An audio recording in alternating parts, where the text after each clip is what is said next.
네, 현대문학사 9주차 목요일 수업을 시작하겠습니다. 자, 지난 시간에 이어서 이제 지난 시간에 문학 비평 연구의 좌표라는 제목으로 살펴봤는데요. 새로운 방법론을 가지고 김기림, 이마, 박용철의 비평을 연구하는 토대를 마련하기 위해서 그렇게 했습니다. 자, 이제 또 하나의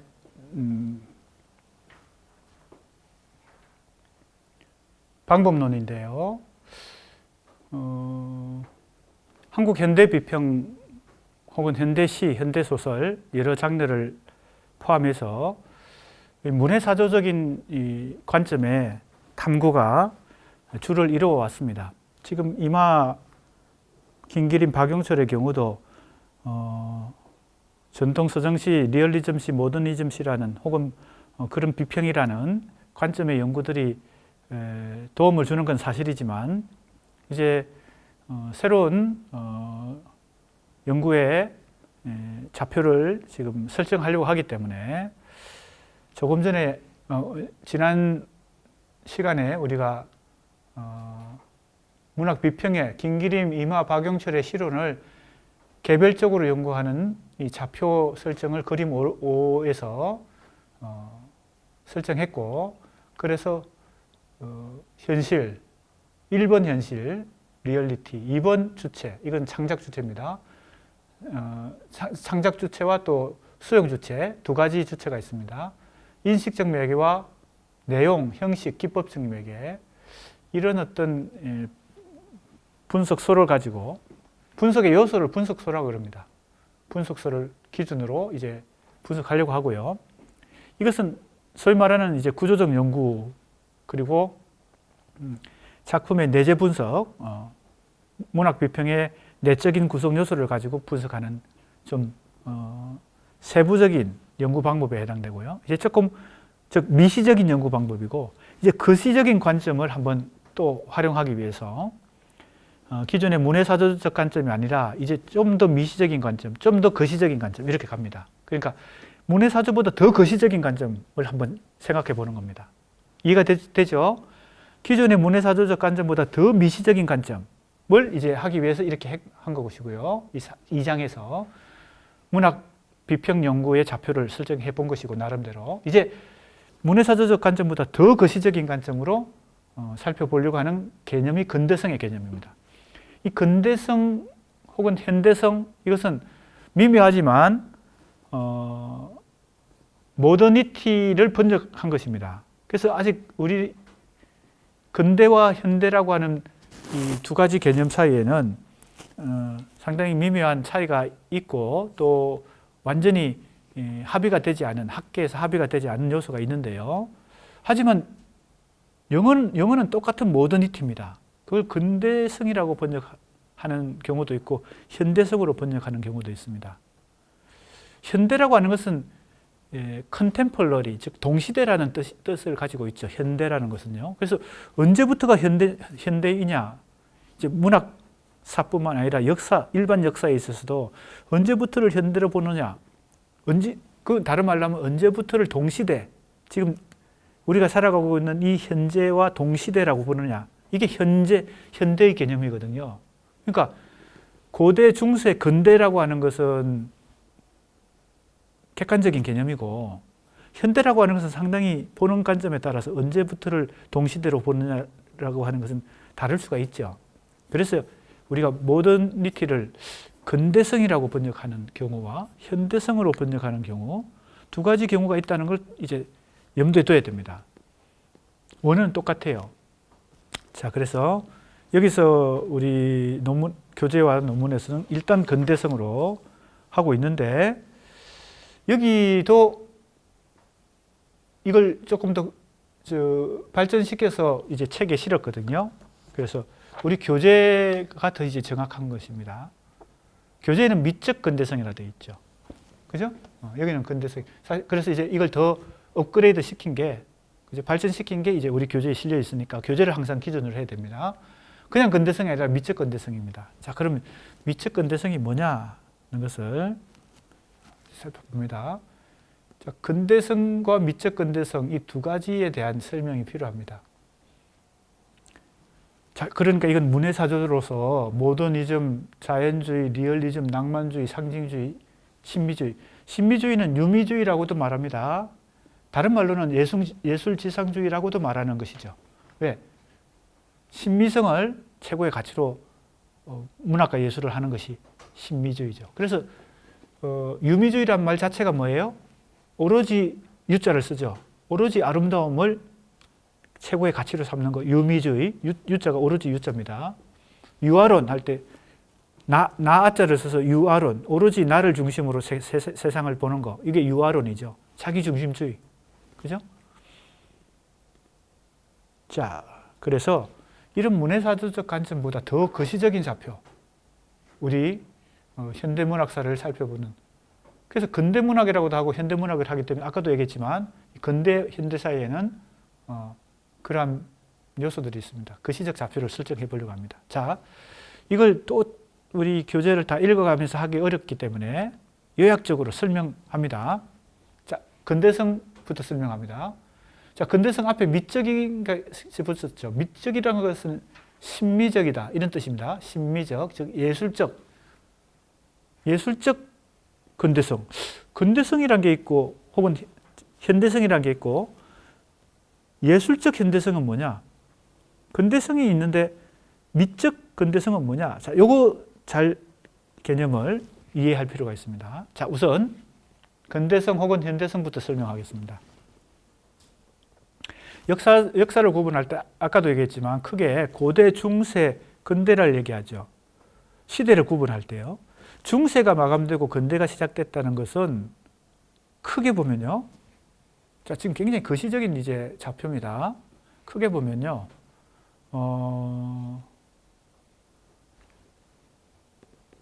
국가가 형성되고 민족이, 자, 서양도 그렇고 동양도 그렇습니다. 중세는 보편 국가 시대였다가 개별 민족 국가로, 그죠? 그래서 민족이란 개념과 국가란 개념이 정치 현실에서 발현이 되는 거, 이걸 근대라고 일반적으로 얘기합니다. 더 이제 근대론 언제부터 근대냐, 시대 구분이 이건 복잡한 이제 학술적이고 학계의 논란거리이지만 일반적으로 민족 국가가 형성된다. 이게 첫 번째. 어떤 관점에서요? 정치적 관점에서. 그러니까 중세 때는 보편 국가에서 각 민족 국가로 이제 독립이 되는 것입니다. 서유럽을 보면 대표적으로 알 수 있어요. 각 국가로 독립이 돼요. 그러면서 근대가 이제 형성되죠. 중세 때의 정치적 구조에서 근대의 정치적 구조로 바뀌는 것입니다. 두 번째, 경제적으로 보면 자본주의가 형성된다는 것을 근대로 봅니다. 그래서 1차 산업혁명, 2차 산업혁명, 이렇게 산업혁명이 자본주의를 원동력이 되었다고 보면 그러한 경제적인 요소가 뭡니까? 근대의 뭡니까? 기준이 되는 거죠. 지금도 그러면 뭐예요? 우리는 근대를 살고 있는 거죠. 역사 시기 구분을 통해서는 우리도 지금 근대를 살고 있죠. 왜? 민족 국가가 아직도 유지되고 있고 자본주의가 계속 유지되고 있으니까요. 그러니까 이 두 가지 정치적인 관점과 경제적인 관점에서 이제 근대라고 하는, 성자는 영어로 따지면 ITY가 붙었죠. 어떤 속성 이런 뜻이죠. 근대의 속성 이런 뜻이잖아요. 근데 근대성 이전에 이제 일단 근대부터 살펴보는 겁니다.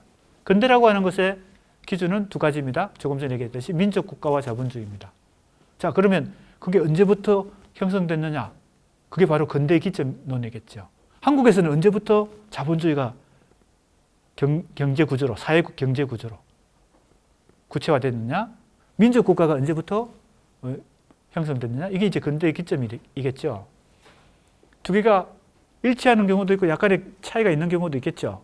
두 가지 기준이. 자, 그게 근대고요. 그 다음에 사회적으로 그런 근대가 형성되는 그 과정을 근대화라 그럽니다. 근대화. 우리도 근대화 과정을 겪었죠. 그죠? 그걸 이제 모더나이제이션입니다. 영어로는. 자, 근대는 모던이고요. 영어하고 잘 확인해 보세요. 모던은 근대 혹은 현대로 번역하면 되고요. 지금 내가 근대와 현대의 기준을 얘기했죠. 시기 구분을요. 근대화, 현대화는 모더나이제이션입니다. 그런 사회가 그렇게 변해가는 거죠. 근대라는 속성으로 자본주의로 변해가고 또 뭐로 변해가요? 민족국가라는 정치 형태로 변해가는 거. 이게 뭡니까? 근대화입니다. 모더나이제이션이에요. 그럼 근대성은 뭘까요? 그럼 근대라는 시기 구분과 근대화라는 사회적 변화의 뭐예요? 핵심이 되는 어떤 속성 혹은 사고방식 이런 게 다 근대성이겠죠. 그래서 이걸 모더니티라 그럽니다. 그래서 이제 우리가 한국 근대문학을 공부할 때 이 근대성 이걸 빼놓고 공부하기 어렵죠. 그죠? 그러니까 근대가 있고 근대성이 있고 미안합니다. 근대가 있고 근대화가 있고 근대성이 있습니다. 그러면 이제 근대성의 중요한 속성이 뭐냐? 이걸 이제 따져봐야 되겠죠. 자, 첫 번째는 이건 내 나름대로 여러 이론서들이 많은 주장을 하고 있고 또 서로 경쟁하고 있고 논쟁도 하고 있고 우리 역사학계에서 한국 현대사학계에서도 한국에 언제부터 근대냐 근대 기점론 많이 논쟁도 하고 있습니다. 그러면 이제 내가 그냥 압축해서 쉽게 이 근대성 모더니티의 속성을 이제 좀 정리해 보면 여러 이론서들을 다 참고해서 내 나름대로 쉽게 정리해 보면 첫 번째는 이성적 주체입니다. 근대성이라고 하는 것은 그러니까 이성을 가진 인간이 이성을 가장 최고의 기준으로 삼고 그 이성을 가진 자신을 주체라고 생각하는 거예요. 이때 주체는 역사의 원동, 역사 발전의 주체, 여러 가지 주체 의미가 있죠. 자기를 주인으로 생각하는 겁니다. 이성을 가졌기 때문에 자기가 주인이야. 이게 이성적 주체입니다. 그럼 근대성 이전에 근대성을 가지지 못했던 중세인들이나 고대인들은 이런 이성적 주체라는 개념이 없었다는 거죠. 무슨 말인지 알겠습니까? 그래서 근대성의 첫 번째 요소는 이성적 주체입니다.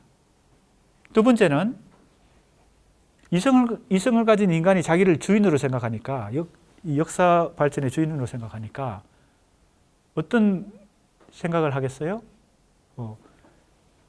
시간의 흐름을 진보로 봅니다. 이성을 통해서 이 역사를 진보시킬 수 있다고, 인간의 역사를 진보시킬 수 있다고 생각합니다. 이게 또 모더니티의 중요한 속성입니다. 진보적 시간관 혹은 진보적 역사관을 두 번째 얘기할 수 있습니다. 그 전에 이건 세 번째라고 생각합시다. 그 전에 두 번째는 이분법적 사고입니다. 이게 바로 주객 이분법이에요. 이성적 주체가 설정되는 순간 외부에 있는 것들은 다 뭐가 돼요? 대상이 됩니다. 그래서 자연도 대상화시키고 우주도 대상화해서 달나라도 어떻게 개척하고 자연도 환경도 다 개발하죠. 그래서 이성적 주체가 두 번째 이분법적 사고를 만들어내는데 그래서 주객 이분법. 이성적 주체는 모든 것의 주인이고 다른 것은 다 대상화되고 객체가 됩니다. 그래서 뭐가 발생해요? 자연, 환경, 오염 문제가 생기고 우주도 전쟁이 되고 그래서 이제 1차 세계대전, 2차 세계대전 이런 이제 전쟁도 겪죠. 왜? 서로가 자기를 이성적 주체로 생각하니까, 그죠? 타자화하려고 하니까. 식민주의도 생기고, 제국주의가 생기고. 이게 본질적으로는 바로 이 근대성으로부터 파생했다고도 볼 수 있습니다. 왜 세계대전이 펼쳐지느냐? 주객 이분법, 그죠? 이분법적 사고. 그래서 이성 중심주의가 뭘 또 파생시켜요? 남성 중심주의를 파생시킵니다. 그래서 페미니즘 이론에서 가장 타파하려고 하는 게 이 남성 중심주의, 이성 중심주의잖아요. 그런 게 다 이제 근대성의 속성입니다. 크게 세 가지를 내가 요약했습니다. 그 외에도 많겠죠. 가장 핵심적으로 첫 번째, 이성적 주체. 두 번째, 이분법적 사고. 세계관이 그렇게 된다는 겁니다. 근대성을 가진 근대인들은 그런 근대성을 가지고 살아가는 거죠. 세 번째는 진보적 역사관입니다. 이해가 되죠? 자, 여기까지 좀 정리했습니다. 내가 지금 우리 교재에 굉장히 복잡하고 다양하게 서술이 되어 있지만 쉽게 정리를 좀 하고 있습니다. 자, 그러면 여기까지 정리한 게 근대성 개념이에요. 자, 근대를 먼저 설명했고, 두 번째 근대화를 설명했고, 세 번째 근대성을 설명했어요. 자, 그러면 사실은 이게 지금 중요합니다. 미적 근대성의 개념을 가지고 좀 거시적인 좌표를 만들어 보려고 하는 거거든요. 미적 근대성. 아까도 미적이란 말이 앞에 붙었으니까 근대성인 근대성인데 미적 근대성은 뭐냐 이거죠. 미적 하는 것은 예술적 이런 뜻이고 다른 말로 하면 심미적 근대성입니다. 자, 미적 근대성은 뭐냐? 잘 보세요. 보들레르라는 시인이 있습니다.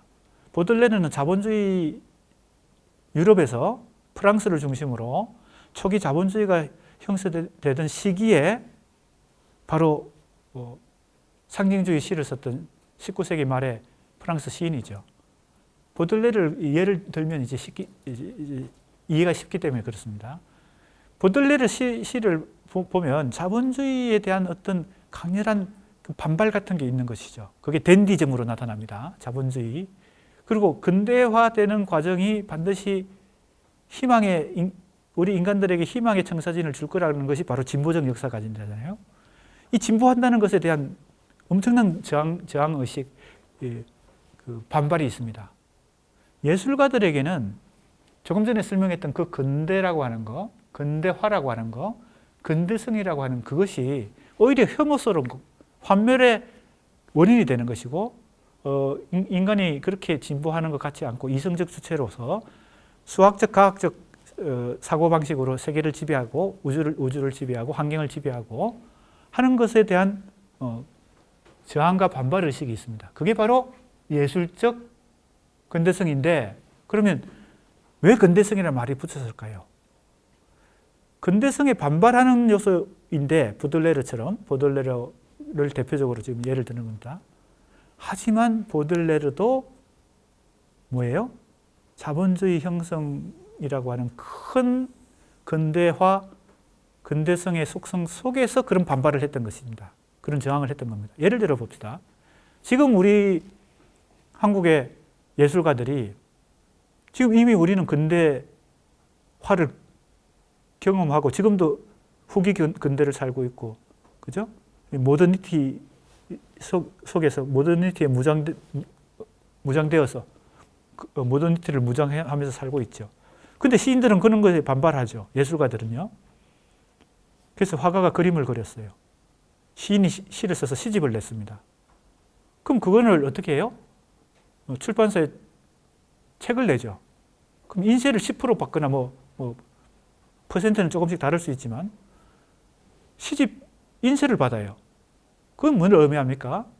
자본주의 시스템 안에 포함되어 있다는 겁니다. 시인도, 예술가도, 화가도 그림을 그려서 그걸 판매해서 돈을 받으면 그 자본주의의 유통구조 속에 포함이 되어 있죠. 그러니까 예술을 통해서 아까 근대성에 반발하는 것이 미적 근대성입니다. 근대성의 속성인 이성적 주체, 이분법적 사고, 진보적 역사관에 반발하지만 그 반발은 그 속에서 반발한다는 겁니다. 그 근대성 속에서. 근대성이라고 하는 그 큰 흐름 완전히 벗어나서 존재하기가 어렵다는 겁니다. 그러려면 시인이 혼자 시를 써서 어떻게 해야 돼요? 서랍 안에 넣어놔야 되겠죠. 출판을 하면 안 되겠죠. 무슨 말인지 이해가 됩니까? 내가 예를 들어서 지금 설명하는 것입니다. 그래서 이 미적 근대성은 좀 복잡해지는 것입니다. 근대성에 반발하는 동시에 근대성의 흐름을 따라가는 두 가지 이중성을 가지고 있는 것이 미적 근대성입니다. 그래서 문해사조로 보면요. 미적 근대성을 잘 실현하고 있는 문해사조는 낭만주의, 상징주의, 모더니즘 이렇게 볼 수 있습니다. 낭만주의도 어떻게 보면 이성적 주체로부터 탈출하려는, 그죠? 탈피하려는 폭풍노도와 같은, 그죠? 그런 내면의 감정을 중시한 것이 낭만주의잖아요. 고전주의에 반발해서.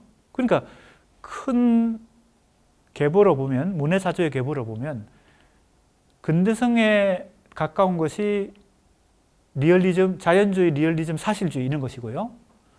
사실주의, 자연주의, 리얼리즘 이것은 좀 더 이성적인, 그죠? 그리고 냉철한 사회적 어떤 환경 결정론에 가까운 게 자연주의잖아요. 그러니까 사실주의로부터 시작해서 자연주의를 거쳐서 리얼리즘에 도달하는 이 문해사조의 흐름은 크게 보면 근대성에 조금 더 가깝고요. 낭만주의, 상징주의, 그 다음에 유미주의를 거쳐서 모더니즘으로 전개되고 포스트 모더니즘으로까지 전개되는 것은 미적 근대성에 좀 더 가깝습니다. 그런데 미적 근대성을 단순히 근대성의 반대 대립 개념이다 이렇게 생각하면 아까도 내가 설명을 했지만 미적 근대성은 이중성을 갖고 있기 때문에 복잡한 양상이기 때문에 근대성과 미적 근대성이 완전 반대다, 완전 대립 개념이다 이렇게 생각하면 오산이란 겁니다. 알겠습니까? 미적 근대성 복잡하다.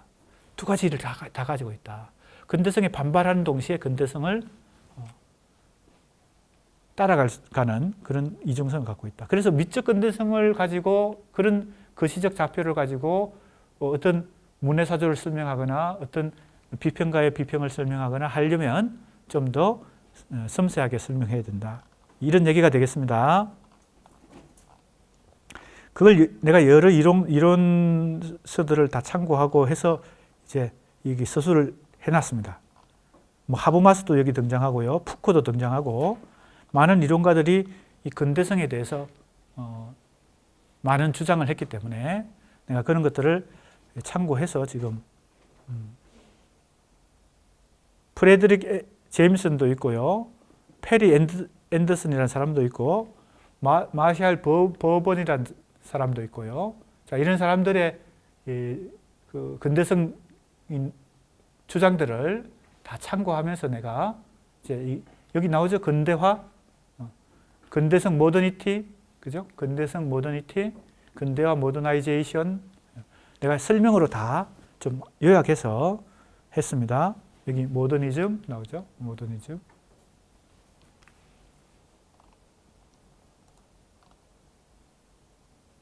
그럼 이제 이것이 거시적 좌표인 까닭에 어떻게 됩니까? 이 미적 근대성 개념 안에, 자, 미적 근대성 개념 안에 기존에 우리가 모더니즘이라고 말했던 것도 포함되고 리얼리즘이라고 말했던 것도 포함이 됩니다. 미적 근대성 안에. 물론 이제 그 근대성에 반발하는 요소와 뭡니까? 근대성을 추종하는 요소가 어느 비중으로 결합되어 있는가에 따라서 달라지지만 큰 틀에서 보면 리얼리즘까지도 이 모더니즘에 포함되는 거죠. 그래서 이제 이런 개념의 모더니즘 개념은 우리가 문해사조로서의 모더니즘 개념을 포함하는 더 상위의, 그죠? 상위의 범주다. 더 거시적인 범주다. 이렇게 볼 수 있겠죠. 근대성과 미적 근대성의 범주는요. 그래서 이런 것을 통해서 어떤 그러나 그 미적 근대성 속에서 다시 모더니즘과 리얼리즘과 낭만주의가 어떤 차이가 있는지 이렇게 또 살펴보려고 하는 것입니다. 자, 이제 이런 방법론에 대해서는 설명을 끝내고 이제 차례대로, 그리고 또 이제 이것도 설명을 간단히 하고 넘어가려고 합니다. 뭔가 하면요, 기교주의 논쟁입니다. 이게 바로 1930년에 발생한 논쟁인데 주로 이 논쟁의 당사자들이 지금 내가 연구하려는 김기림, 이마, 박영철이었어요.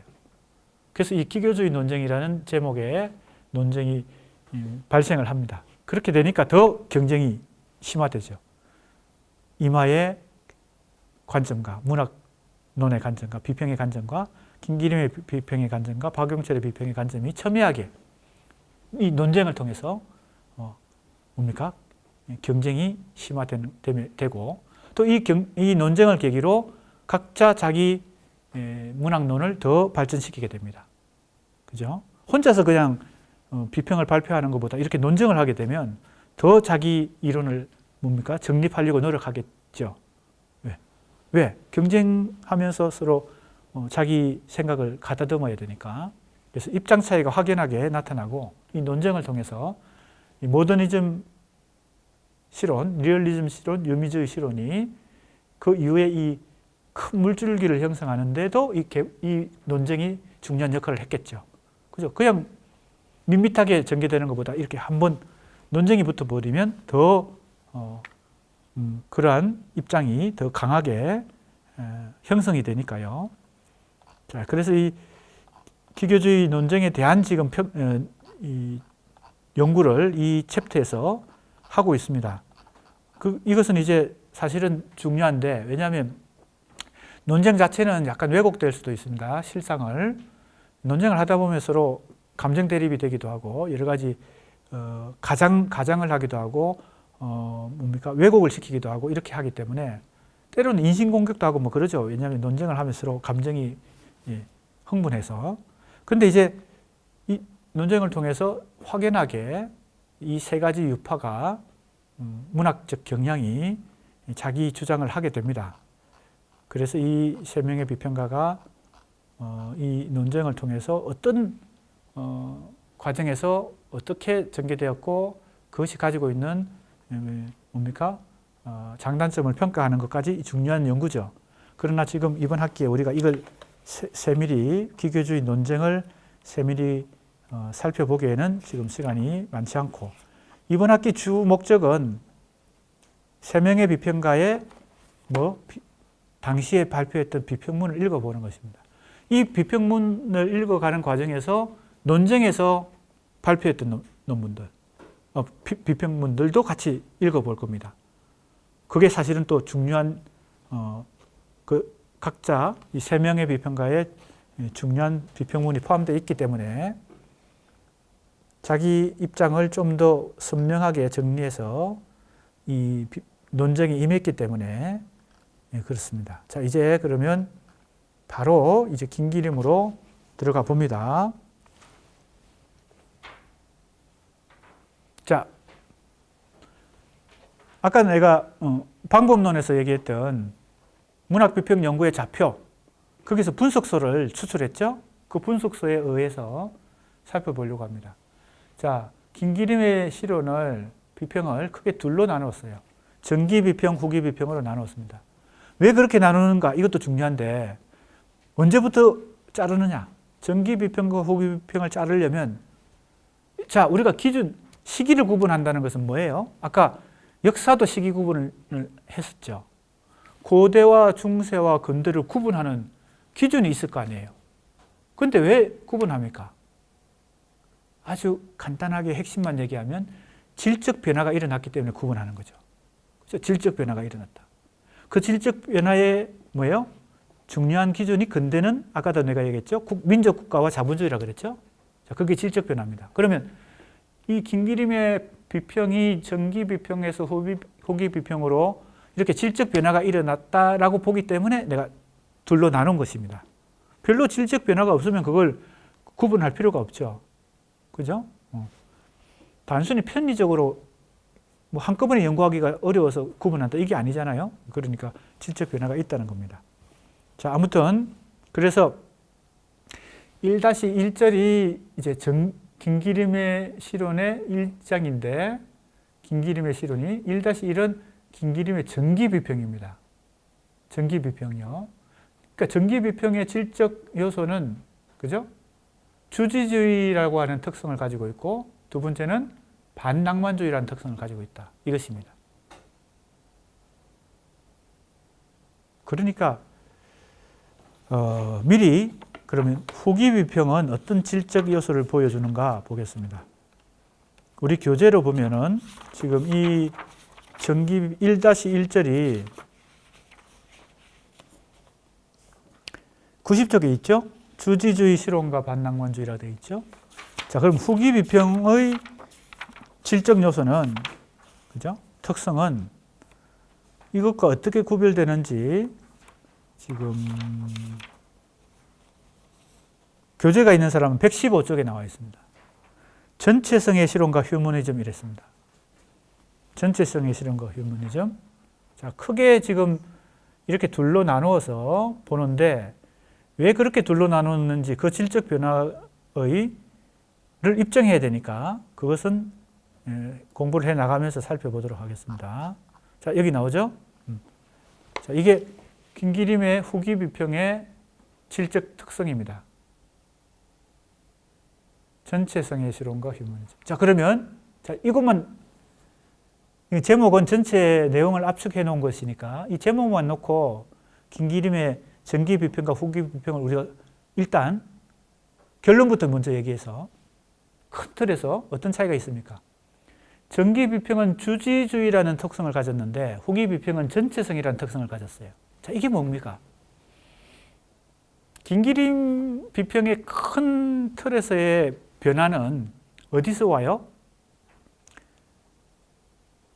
김기림은 모더니즘 시운동을 주도했고 모더니즘이라고 하는 서구 문해사주를 수용해서 모더니즘 비평을 선도적으로 선구적으로 한 일종의 이론가인데 그래서 주지주의라고 하는 건 이제 일본에서 주로 사용하는 용어입니다.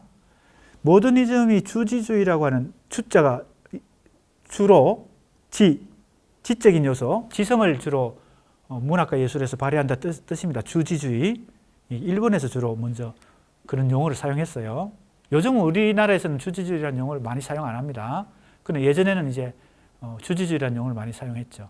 모더니즘이 주지주의적 요소를 갖고 있거든요. 그래서 주지주의 실론이다 이렇게 했는데 김기림이 후기에 가서 사실은 뭘 받아들이게 되냐면요. 모더니즘이 가지고 있는 이 뭡니까? 형식에 치중하고 그 실험적인 요소 이런 것이 모더니즘의 중요한 특성인데 내용에도 관심을 가져야 되고 역사에도 관심을 가져야 되고 사회 변화에도 관심을 가져야 된다. 즉 사회성을 중시하게 되는 것이 후기 실론의 큰 변화입니다.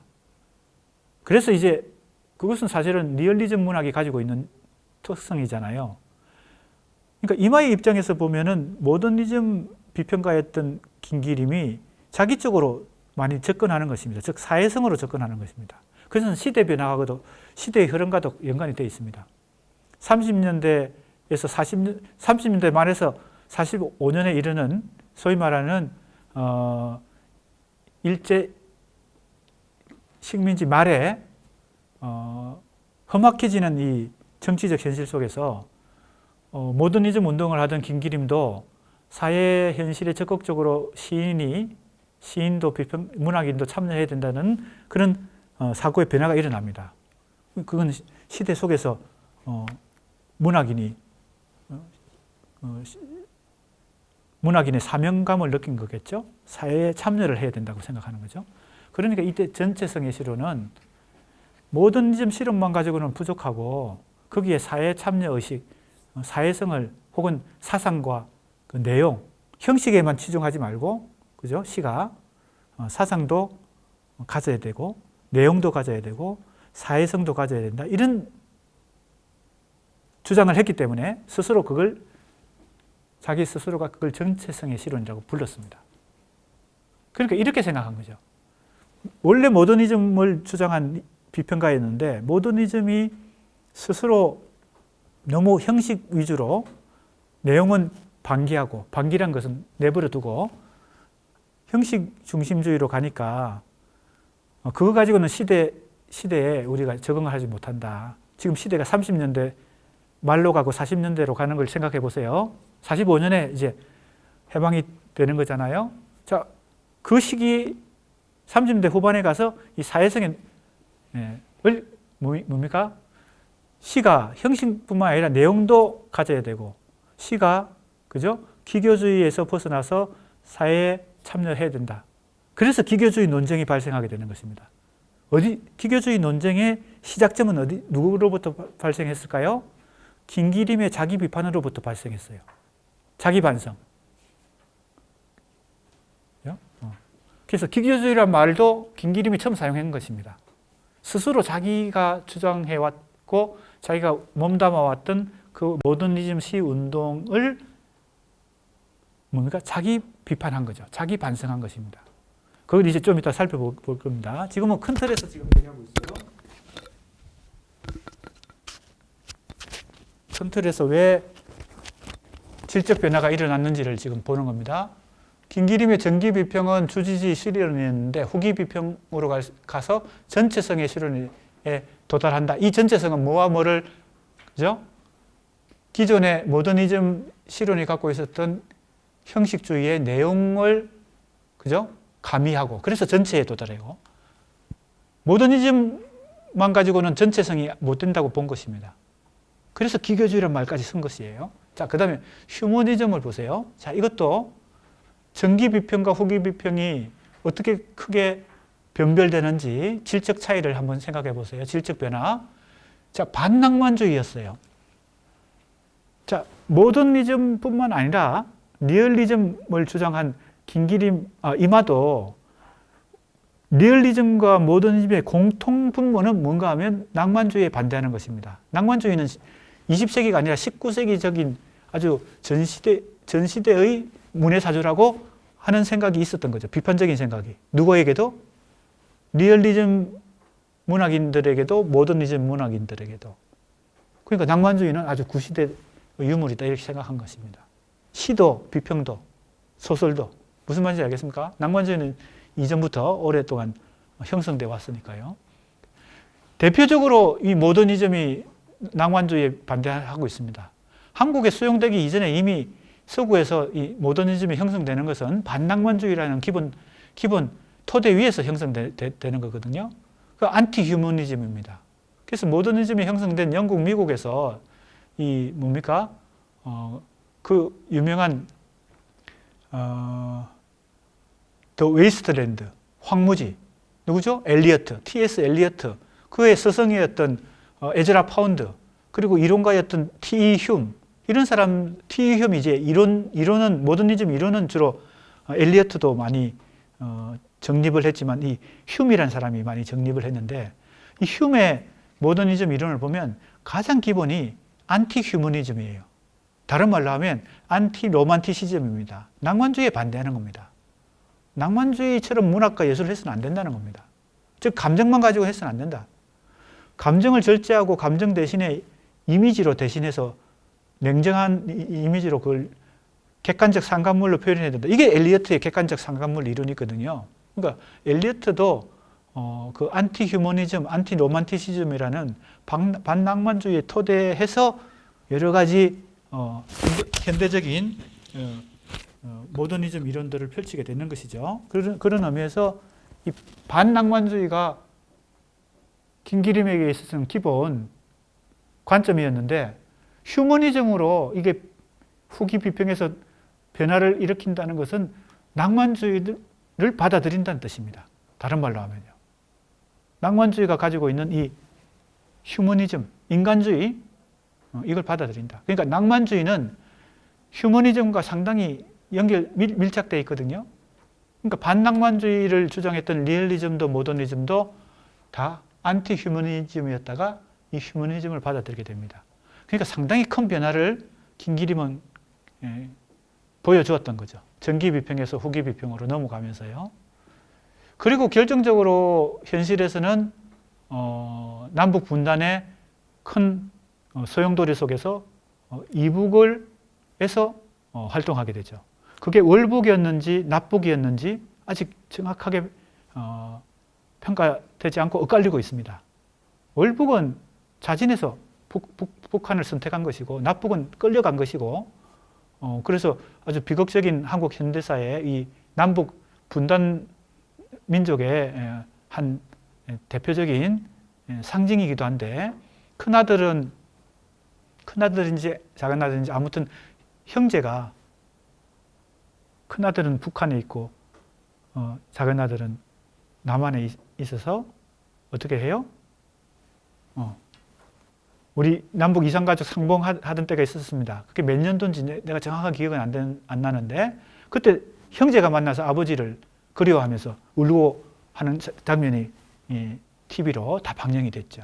그러니까 아주 남북 분단의 비극이 이 김기림이라는 한 문학인에게 아주 상징적으로 나타납니다.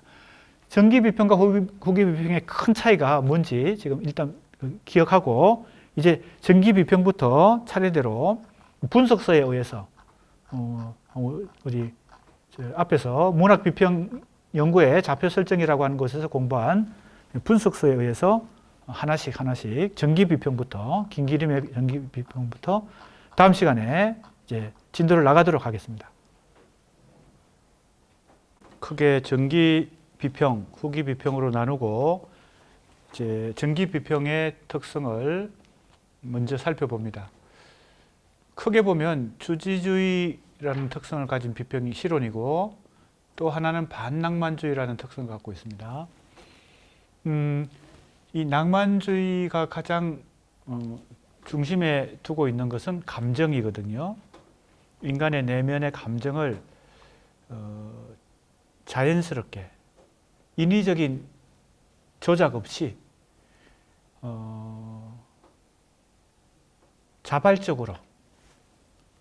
자발적이란 말도 가능하고 자연스럽게라는 말도 가능한데 그만큼 낭만주의는 인위적인 조작을 거부하고 자연 발생적으로 혹은 감정의 자연스러운 발로 표현을 중시합니다. 그래서 인간의 여러 정신적 혹은 내면적인 능력 중에서 감정의 영역을 중시하죠. 거기에 비해서 지금 김기림은 한국 모더니즘 시 운동을 주도했던 인물이고 또 서구 모더니즘 시와 모더니즘 실론을 수용한 그런 대표적인 비평가이기 때문에 그의 전기 비평의 특성이 주지주의다라는 것은 쉽게 이해할 수 있고요. 이제 미리 얘기했지만 전기 실론에서 질적 변화를 일으키는 후기 실론에 가면 이 주지주의 실론이 전체성에 못 미친다. 그래서 다시 뭐예요? 감정적인 요소도 받아들이고 뭐도 받아들여요? 형식에 대한 관심에서 내용에 대한 관심도 받아들이고 형식 플러스 내용. 그죠? 그게 감정도 받아들이는 거죠. 어떻게 보면 사회 참여 의식도 수용하고 낭만주의가 가지고 있는 감정도 수용하고 그렇게 되는 것이 전체성의 실론입니다. 그래서 그 전체라는 개념 속에는 이 주지주의가 가지고 있는 가지지 못한 면을 다시 받아들이는 그래서 전체에 도달하겠다는 그런 목표를 세우기 때문에 후기 실론에 가서 이 주지주의 실론이 질적 변화를 일으킨다. 그래서 시기 구분을 한 것입니다. 자, 반낭만주의, 낭만주의에 반대하는 것이죠. 자, 그래서 기준점은 구체적인 내재 비평을 통해서 해야지. 그게 예를 들면 김기림이 어떤 정치적 상황 속에서 어떤 선택을 했다.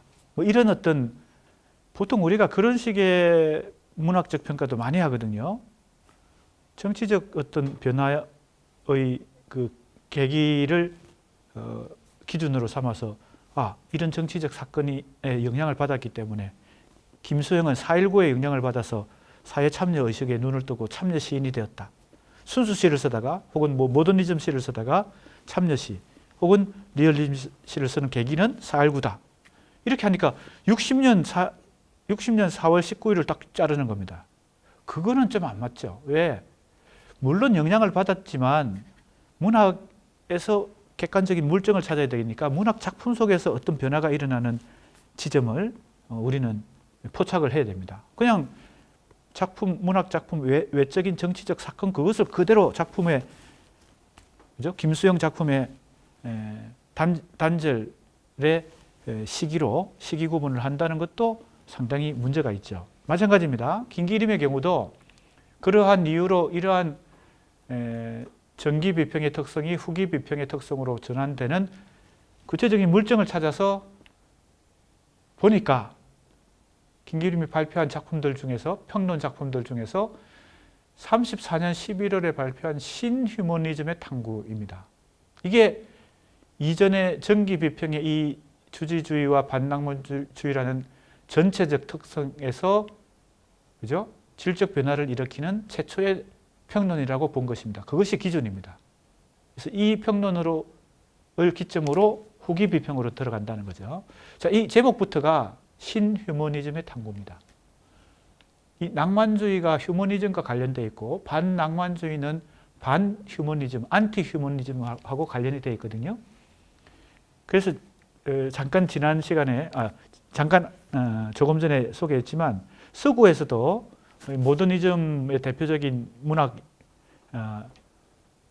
시인이기도 하고 비평가인 엘리어트가 모더니즘 시 이론을 펼치면서 그리고 T. 휴미라는 사람도 안티 휴머니즘을 제시했을 때 바로 이 반낭만주의는 반인간주의거든요. 인간적 어떤 요소들, 인간적 계기 이런 것들을 제거하고 대표적인 게 뭘까요?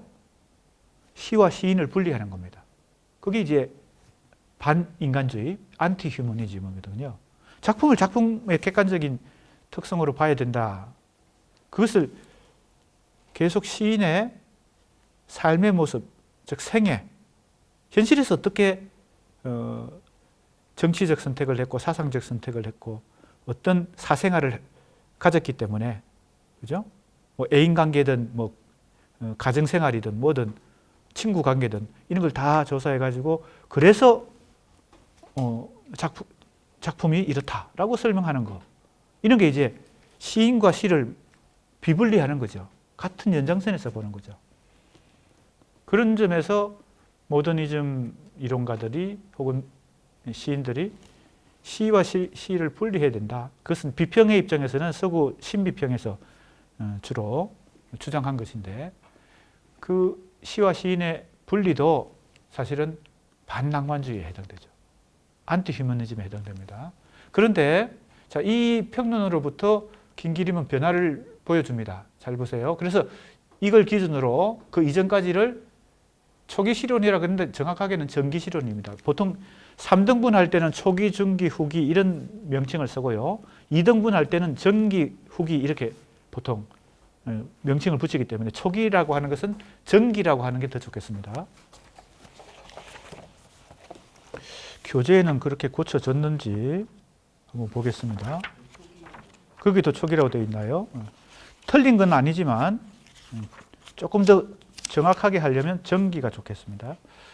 자, 그럼 이제 분석소를 가지고 이제 분석을 합니다. 첫 번째, 이제 현실이라는 분석소가 있었죠. 그 다음에 주체라는 분석소도 있었어요. 자, 미리 이제 우리가 기납적으로 이걸 도출해낸 것인데, 내가 이 논문을 쓰면서 김기림 평론을 다 연구하면서 그러나 이제 기납적으로 다 도출한 것이지만 이제 우리가 수업 시간에는 미리 한번 살펴봅시다. 김기림 정기비평에서 현실과는 그리고 유동적 현실이다. 자, 이게 임화 같은 경우는 이게 어떻게 되냐면 정치적 현실이 되거든요. 그러니까 현실의 의미가 달라지는 겁니다. 그 비평문에서 도출한 것입니다. 내가 그냥 머릿속에서 김기림이 어뢰 이럴 것이다. 당연히 김기림은 뭐 유동적 현실이고 임화는 정치적 현실이다. 이게 아니고 항상 현상으로부터 그죠? 개념을 찾아내야 되니까 연구라고 하는 것은 물증을 가지고 연구를 해야 되니까 김기림의 비평을 다 읽어보고 거기서 현실관이 어떻게 나타나느냐? 유동적 현실이다. 주체는 어떤 주체냐? 미시적 주체다. 임화는 어떻게 될까요? 프롤레타리아 주체 이렇게 되는 겁니다. 그러니까 우리가 아까 이전에 우리가 이 논문의 방법론으로 문학 비평의 좌표 설정, 그죠? 비평 연구의 좌표 설정에서 주체, 창작 주체가 있었고 수용 주체가 있었고 현실이 있었는데 이 창작 주체의 현실은 그죠? 어떠냐? 자, 지금 그 대목입니다. 주체와 현실이라는 분석소에서 김기림의 경우는 유동적 현실과 미시적 주체다. 인식적 매개는 자, 이때 지성을 그리고 감성을 중시한다는 거죠. 이 인식적 매개 기억납니까? 창작 주체와 그 당대 현실을 사이에서 발생하는 1번 매개. 그 그림 도표 기억나죠? 1번 매개가 인식적 매개였어요. 그게 바로 지성을 중시했다는 겁니다. 그 다음에 감성도 나중에 이제 감성도 중시해요. 이때 감성은 나중에 살펴보겠지만은 원시적 감성입니다. 다음에 2번 항목 내용과 형식에 대해서 살펴보고 기법적 매개. 자, 이 기법적 매개가 우리 아까 그 도표에서는 2번 매개죠. 2번 매개. 이때는 언어적 매개라 그랬는데 이제 사실 더 구체적으로는 기법적 매개입니다. 왜냐하면 언어를 가지고 기법을 구사해서 뭡니까? 시인이나 작가가 작품을 만들어내니까 비평가가 그 시인이나 소설가의 작품과 시인이나 작가가 시나 소설을 만들어내는 그 과정에서 어떤 기법을 사용했을까? 언어를 매개로 해서 창작을 하잖아요. 그때 이제 작용하니까 이 매개는 아까는 이제 내가 언어적 매개라고 일반적으로 얘기했지만 이제 그 구체적으로는 기법적 매개가 됩니다. 자, 그래서 이번 항목에서는 내용과 형식의 문제가 돼요. 자, 그 그림 기억납니까? 자, 1번 매개에서는 창작 주체가 당대 현실과 관계를 맺고 있는 상호작용하는 매개예요. 그러니까 그 차원에서 김기림은 지성을 중시합니다. 작가가 혹은 시인이 지성을 가지고 현실과 만나야 된다고 생각하는 거죠. 감성도 물론 얘기하지만 그 다음에 그래서 내가 이 인식적 매개에서 1번 매개에서 찾아낸 것이 지성과 감성이에요. 김기림의 경우에 그렇다는 겁니다. 자, 그러면 2번 매개를 보세요. 2번 매개는 창작 주체와 당대 현실이 1번 매개를 통해서 즉 지성과 감성을 통해서 상호작용한 후에 이제 시를 쓰거나 시인이 시를 쓰거나 작가가 소설을 쓸 때 언어적 매개가 작동하니까 그걸 2번이라고 했어요. 2번 매개라고 그랬어요. 자, 그러면 어떻게 되나요?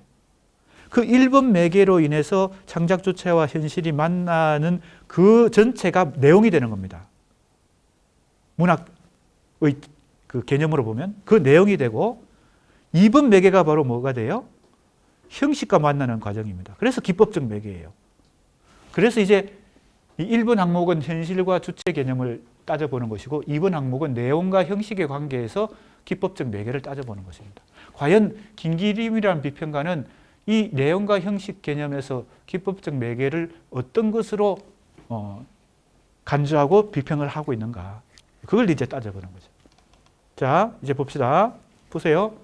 자, 이제 현실관은 유동적 현실관이고 주체는 미시적 주체고 자, 인식적 매개, 1번 매개에 해당되는 게 지성과 감각인데 어떤 감각이에요? 원시적 감각입니다. 자, 이 부분은 우리가 좀 유의해야 돼요. 왜냐하면요.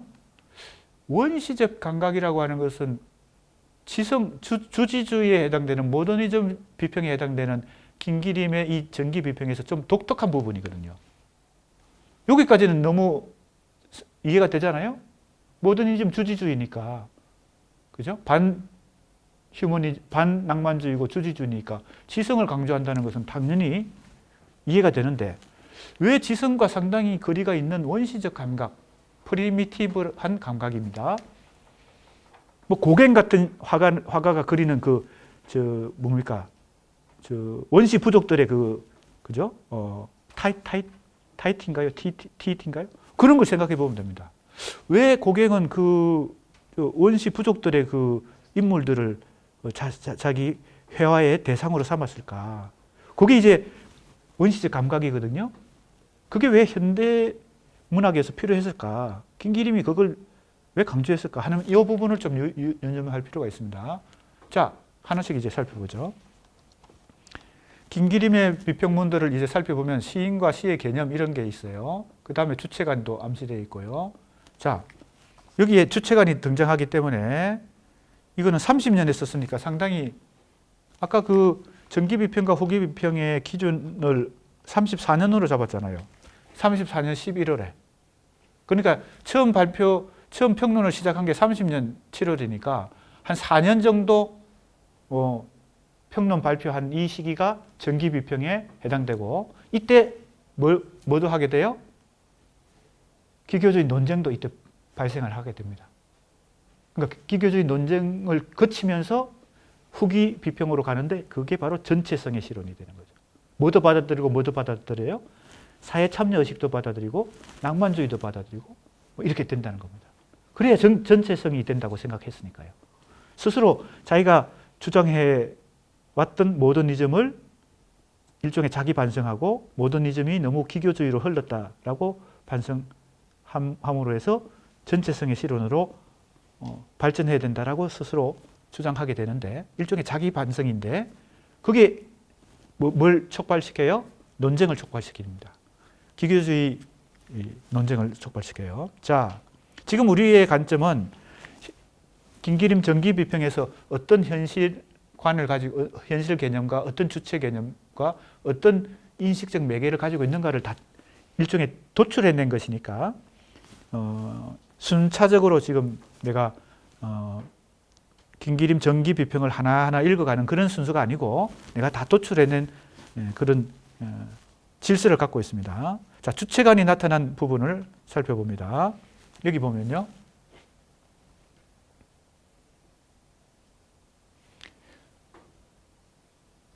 부르주아와 프롤레타리아의 중간에 부유하는, 자, 그러니까 일종의 유산자 계급과 무산자 계급, 부르주아, 프롤레타리아는 굉장히 우리한테 일반적으로인 개념이 됐죠.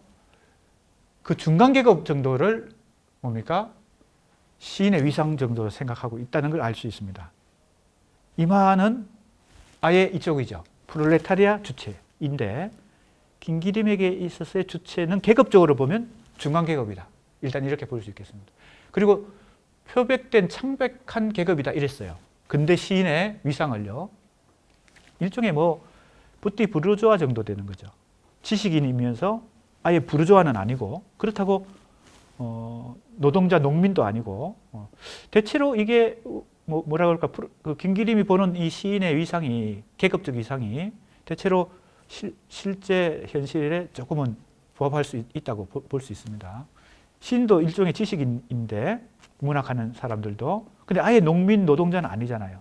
그렇다고 부르주아도 아니고 그죠? 자본가도 아니고 그러니까 이제 이 중간 계급이고 또 창백한 계급이라는 것은 지식인 계급을 의미하고 부띠 부르주아를 얘기하는 것 같습니다.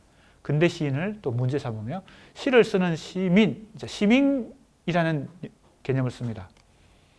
자, 굉장히 이제 시민이라는 개념이 일찍 김기림에 의해서 구사되고 있어요. 백낙청 평론가가 1970년대에 시민문학론이라고 하는 유명한 평론을 발표하게 됩니다. 그때 시민 개념이 나오거든요. 이건 지금 1930년이에요.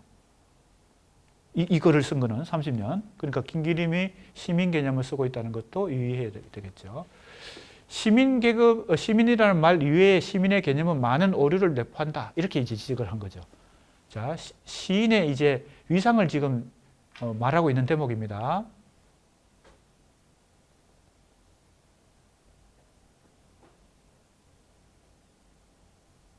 자, 그래서 김기림은 낭만주의와 예술지상주의를 불필요한 미학이라는 형이상학, 그러니까 낭만주의를 비판하는 거죠. 김기림의 모더니즘 이론은 낭만주의와 예술지상주의까지, 예술지상주의가 뭐라고요? 다른 말로 유미주의 혹은 신미주의 이렇게 번역할 수 있는, 다른 말로 하면 그런 것인데요. 그것을 비판하는 것을 여기서 잘 알 수 있고요. 또 한편으로는 프롤레타리아 시도 비판합니다. 여기서 보세요. 전투성을 주입하고 전장에는 시가 없었다. 시의 전투적 작용이란 미력하다. 시를 가지고 바로 투쟁을 하는 거. 시가 투쟁의 도구라고 생각하는 거. 이것도 아니라는 거죠. 김기림이 볼 때는요. 이건 이제 이마로 대표되는 리얼리즘 문학인들을 염두에 두고 비판하고 있다고 볼 수 있습니다. 자, 아까 낭만주의를 비판하는 것은 굳이 박용철이다, 이마다 이렇게 지적은 안 했지만 크게 보면 그 낭만주의 전통적 서정시를 쓰는 시인들 이런 걸 염두에 두고 있다는 걸 볼 수 있죠. 자, 그 다음에 지금 이제 크게 보면 어떤 범주를 내가 지금 분석 대상으로 삼고 있어요. 김기림 정기비평에서 주체 개념, 즉 시인이 어떤 위상을 갖고 있느냐, 김기림이 이 창작 주체를 어떤 관점에서 보고 있느냐, 지금 그것에 초점을 맞추고 있어요. 그러니까 우리 수강생들이 지금 뭘 하고 있는지를 알아야 됩니다. 분석소들을 그죠? 중심으로 긴기림 전기비평의 특성을 지금 살피고 있는 것입니다. 자, 시민계급에 주목하는 거, 그죠? 알 수 있죠. 그리고 또 하나는, 자, 이제 정리합니다. 긴기림이 전기비평에서 시인에 대해서 어떻게 생각하는지 첫 번째, 시인의 존재를 역사적 변천 과정 속에서 파악합니다. 시인이 역사 내내, 역사적 과정 내내 동일한 변함없는 위상을 가진다 이렇게 생각 안 합니다. 긴기림은 항상 역사적 관점에서 봅니다. 그러니까 변화할 수 있는 거죠. 지금은 시인이 중간계급이고 뭐 뿌띠 부르주아고 그런데 중세시대 시인도 있었고 고대도 시인이 있었으니까 그때는 지금 그 계급 개념으로는 설명이 안 되잖아요. 그러니까 역사적으로 변천하는 항상 이게 기본 전제입니다. 첫 번째가 역사적 과정, 시대적 과정 속에서만 항상 뭐 주체만 그런 게 아니고요. 현실도 그렇고요. 여러 가지가 다 긴기림의 가장 기본 그 비평관이 그래요. 둘째는 지식인 계급의 속성에 회의를 느낍니다. 자, 이게 회의를 느낀다는 게 이제 긴기림에게 잘 나타납니다. 그 다음에 시민 계급을 주목한다. 셋째, 예술을 위한 예술 대신에 생활을 위한 예술의 관점을 유지한다. 마치 이제 모더니즘을 주장하는 비평가니까 긴기림은 유미주의 예술을 더 현실보다 예술을 더 중시한다 이렇게 착각하기 쉽지만 상식적으로 그게 아닙니다. 항상 예술을 위한 예술을 오히려 비판해요. 현실을 위한 예술을 중시합니다. 그러니까 나중에 어떻게 됐겠어요? 후기 비평으로 질적 변화를 일으킬 때 전체성의 실현이 필요하다고 얘기한 이유도 현실을 생각하니까 지금 우리 현실에서 이 모더니즘 형식을 중시하고 그죠? 실험을 중시하는 이런 문학이 부족하다고 생각하고 사상도 가져야 되고 현실에 좀 더 시인이 적극적으로 참여해야 되고 이렇게 하니까 전체성의 실현을 주장하게 된 거겠죠. 그러니까 긴기림이 전기 비평이든 후기 비평이든 질적 변화가 있었지만 가장 기본적인 관점은 이겁니다. 현실을 생활을 위한 예술이죠. 예술을 위한 예술이 아니란 겁니다. 긴기림의 비평관이. 넷째, 생활을 위한 예술이라는 관점에서 프롤레타리아 시 자체는 인정합니다. 그러니까 아예 부정하는 거 아니에요. 계급시를 부정하는 게 아닙니다. 왜? 계급시야말로 생활을 위한 예술의 가장 첨예한 그죠? 형태잖아요. 그죠? 카프의 시인들, 카프의 비평가들. 그러니까 아예 그걸 부정하는 게 아닙니다. 그러니까 어떻게 된 거예요? 후기 비평에 가서 사회 참여 의식을 강조하면서 시인도 적극적으로 현실에 참여해야 된다고 하면서 어디에 가까워지게 되는 거예요? 리얼리즘 쪽으로 가까워지게 되는 것입니다. 그가 부정한 것은 완전히 용해되지 않은, 즉 노동자 생활에 완전히 용해되지 않은 지식인이 마치 자기가 노동자인 것처럼 프롤레타리아인 것처럼 하고 시를 쓰는 거, 이런 경향을 오히려 비판했다. 자, 이런 것이 이제 다 주체와 관련된 시인의 계급적 측면도 지금 다 주체의 지금 분석소를 지금 다루고 있는 대목입니다. 여기 보면요, 이거 다 이제 긴기림의 평론에서 인용한 부분이거든요. 부르주아에게 몸을 팔았다. 시인은 처음에는 사제 그리고 예언자였다는 거죠.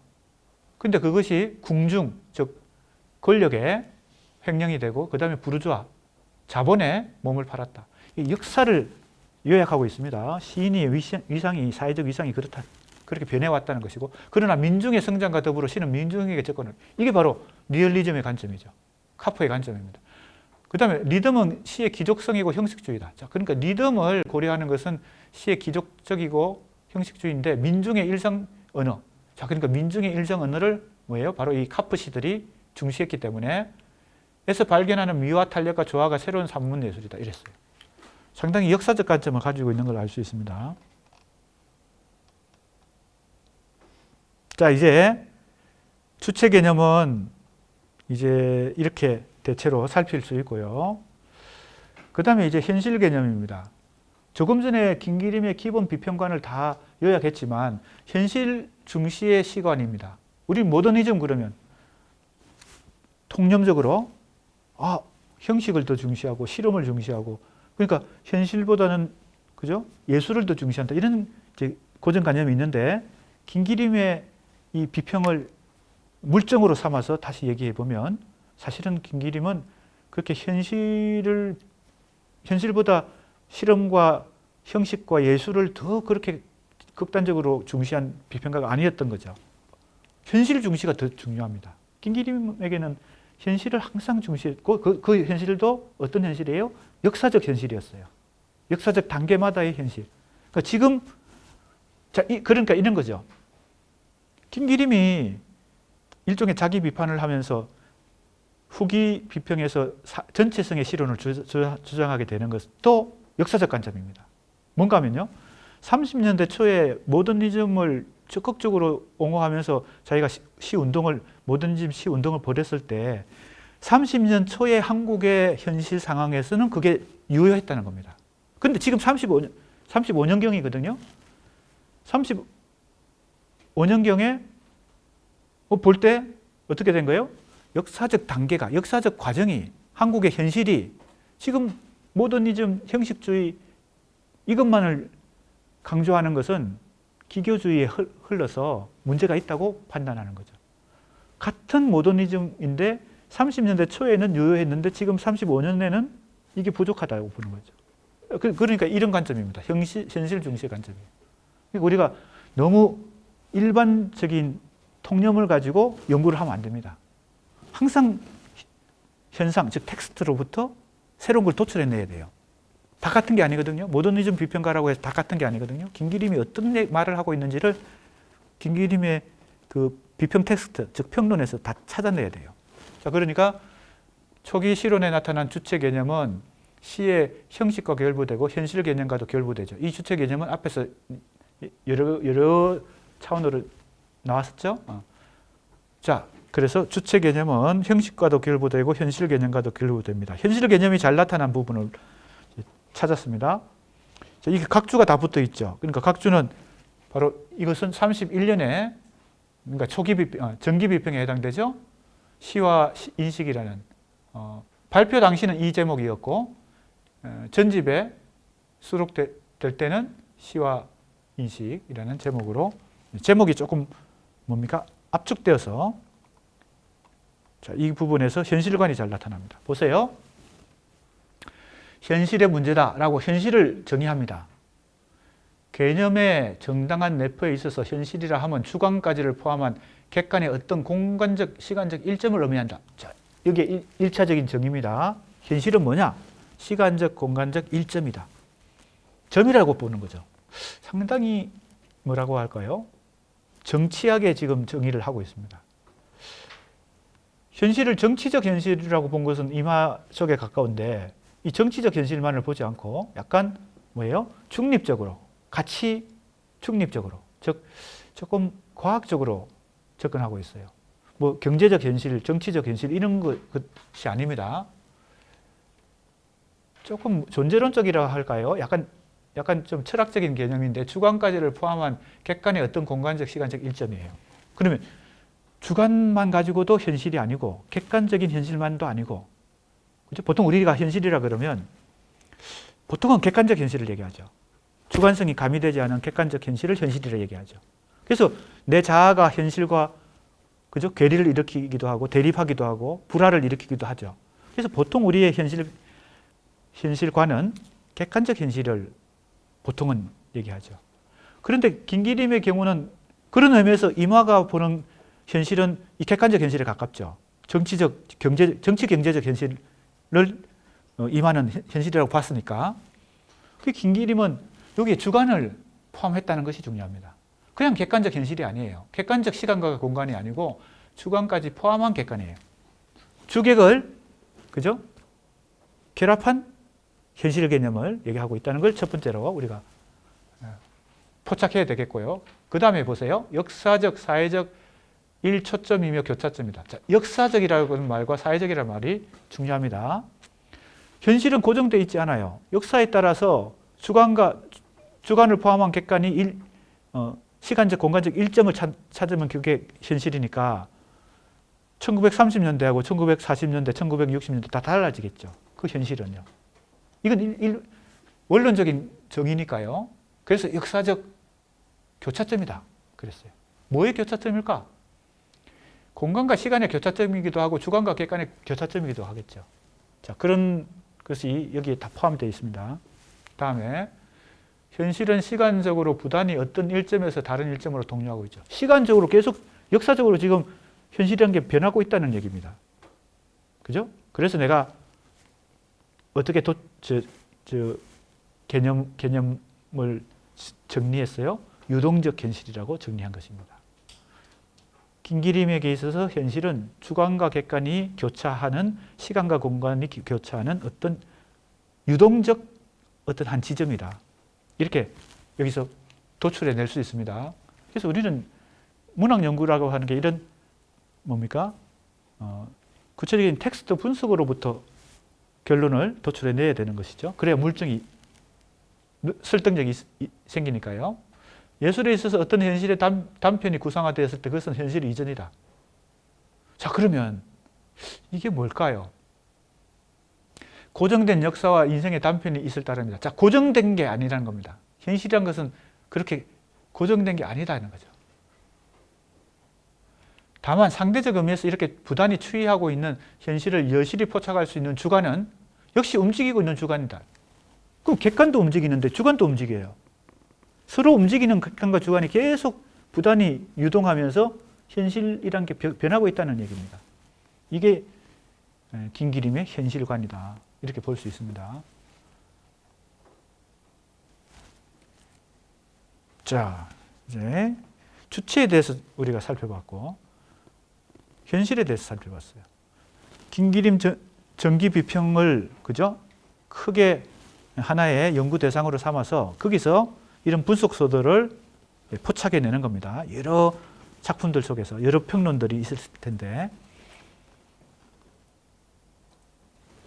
여기 설명 부분에 이렇게 되어 있죠. 그는 현실을 주체와 객체의 상호 교선망으로 보고 그것의 본질을 유동성으로 본다. 유동하는 현실이다. 그래서 역사성과 사회성을 보인다. 역사성이다, 사회성이다 하는 것 자체가 그죠? 사실은 유동 개념이죠. 언어는 역사성을 갖는다. 이 말 자체가 뭐예요? 언어는 시대에 따라 변한다는 뜻을 갖고 있죠. 역사성을 갖는다. 그죠? 자, 그 다음에 여기 또 중요한 게 있습니다. 주관과 객관을 포함하는 현실을 다시 주관이 포착하니까 계속 왕복 운동을 합니다. 객관과 주관의 왕복 운동을 통해서 움직이는 객관과 움직이는 주관이 서로 상호작용한다. 그래서 이러한 관점은 보세요. 이제 연구라고 하는 것은 이렇게 분석하고 그 다음에 해석하고 평가도 할 수 있어야 되죠. 그 평가할 때 좋은 방법은 비교, 그죠? 견주어서 비교할 수 있는 연구 대상을 같이 비교하면 그 비교가 좀 더 효과적입니다. 자, 이러한 유동적 현실 개념을 가지고 있는 긴기림 전기비평의 현실과는 이마나 박영철하고 비교해보면 어떻다는 거예요? 자, 당대 정치 경제적 상황을 현실로 본 것이 이마거든요. 그러면 이건 주관이 개입되지 않은 겁니다. 그죠? 그러니까 이건 압도적으로 객관적 현실이 이마에게 있어서는 지금 이마를 얘기하는 겁니다. 이마에게 있어서는 객관적 현실이 압도한, 다른 말로 하면 정세가, 이제 정세란 말을 많이 씁니다. 이마의 비평문을 살펴보면요. 국제 정세와 그죠? 한국 내에서의 상황, 이게 다 정세에 해당되는 거예요. 그 정세에 민감하게 반응해야 되는데, 그러니까 이마라는 비평가의 그 현실과는, 이때 현실이 바로 뭐예요? 우리 좌표 측에서 보면 창작 주체가 만나는 그 현실입니다. 지금 창작 과정에 일단 초점을 맞추고 있어요. 독자의 수용 과정에도 현실이 있죠. 그거는 지금 뭐 그것까지 포함이 되겠지만, 이때 주체는 창작 주체이자 수용 주체를 다 포함할 수도 있지만 일단은 우리가 구분해서 한번 생각해 봅시다. 그러니까 객관적 현실만을 현실로 보는 거죠. 주관이 개입되지 않은 상태다. 이마의 경우는. 근데 박영철의 경우는 주체에 대해서는 관심이 많습니다. 왜? 그 낭만주의, 상징주의 이런 이론에서는 주체가 중요하니까요. 즉 문학 주체, 예술 주체는 상당히 보통의 위상을 갖는 게 아니고, 그죠? 상당히 보통 이상의 천재에 해당되는 그런 주체관을 갖고 있거든요. 뭐 아까 김기림은 시민계급 이런 얘기도 하고 그렇게 하잖아요. 중간계급, 시민계급 뭐 이런 얘기를 하잖아요. 지식인 계급의 해이를 느끼고요. 근데 그건 천재라는 개념은 전혀 이제는 해당이 안 되죠. 그런데 박영철의 경우는 시인은 그런 정도의 우월한 위상을 갖고 있습니다. 그래서 현실에 대해서는 고려가 별로 없어요. 그죠? 그런 점에서 비교 대상이 된다. 뭐 이렇게 평가할 수 있다는 거죠.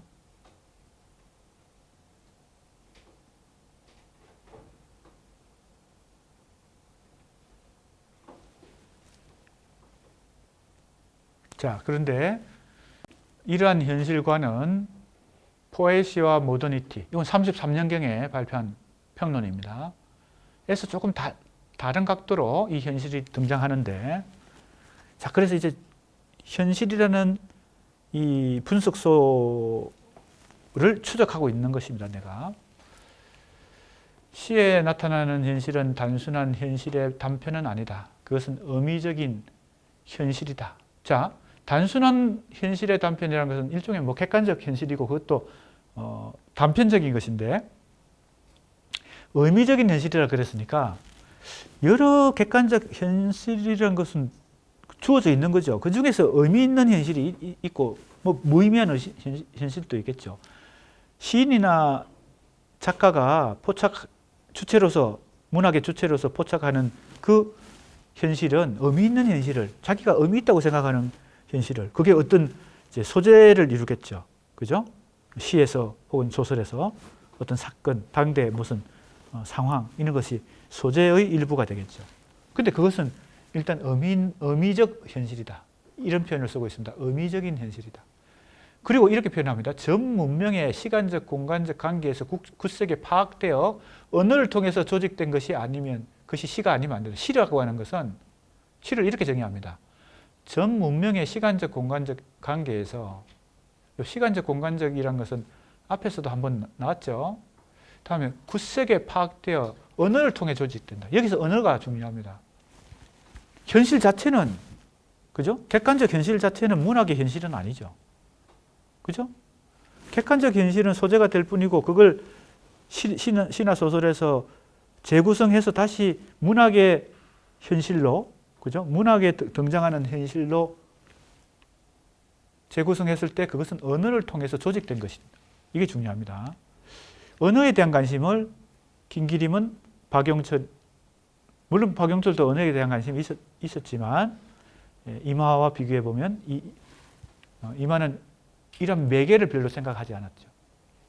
자, 내가 매개 개념을, 매개 1, 매개 2를, 그죠? 도식을 자꾸 머릿속에 염두에 두면서 지금 이 공부를 할 필요가 있습니다. 매개 1은 인식적 매개고, 매개 2는 언어적 매개라 그랬을 때 언어가 중요하다고 지금 보고 있고, 그게 이제 기법으로 시인이 시를 창작하거나 작가가 소설을 창작하는 과정에서 기법적 매개에서 이 언어가 중요한데, 김기림은 그 언어에 대한 관심을 갖고 있었다는 겁니다.